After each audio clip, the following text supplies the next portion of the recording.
We saw an opportunity that, that we could take the majority, in the city council in particular. That in 2008 there was 3 positions that were up, and we talked about it and we convinced ourselves that it was an opportunity, and we won. The community was very excited about it.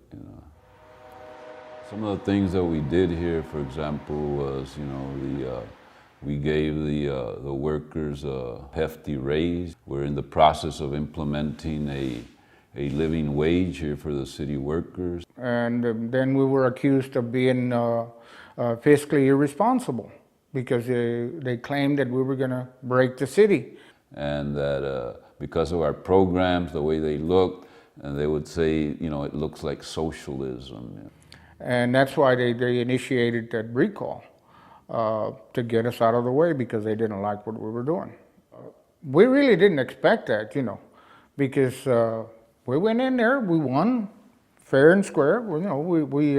The people turned out and voted us in.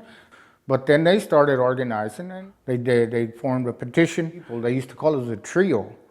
And so it was directed at all the 3 members instead of being individually by place. And at the end, we lost by 36 votes, because of the fact that people in the community, the Mexican community, couldn't understand, that they had voted for us, and we had won significantly. A lot of people they said they weren't interested in voting anymore, because they felt that people over there at City Hall could do whatever they wanted to. We went out to vote and won the majority vote, but yet, again, we were put on the sidelines. It was taken from us. This town wants change, but it seems like the people that are up in the courts or in the higher positions have a way of denying it. But I think even the Anglo population were, after they got through it, I think a lot of them were kind of disgusted with the whole episode. And those thinking Anglos, those that's free of the bigotry, and then not a lot of them signed the petition for a recall because they were asked to, and they didn't want to say no because they felt like that they may be dumped in there like they did me about we're supporting the Mexicans. See, if you didn't sign, well, you must be a Mexican lover or something. And so it was 5 years in a row that we did political work, and then it's been like 6 years now that at City Hall, nobody has run, and people just basically walk in there, But now we're getting reorganized again.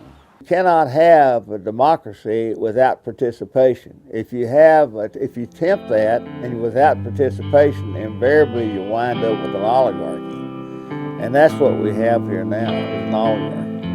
The majority of the community is satisfied with the city and its government. And otherwise, I think we'd have more people running for office rather than having the uncontested elections like we've had the last 3 or 4 years. It's going to take some time to get people to realize what power the people have, because groups of people are very powerful whenever they get together and organize themselves and become a voice, and that's what people have to realize and understand. It's a struggle, and that you got to fight till the end. I'm not going to stop fighting till the day I die.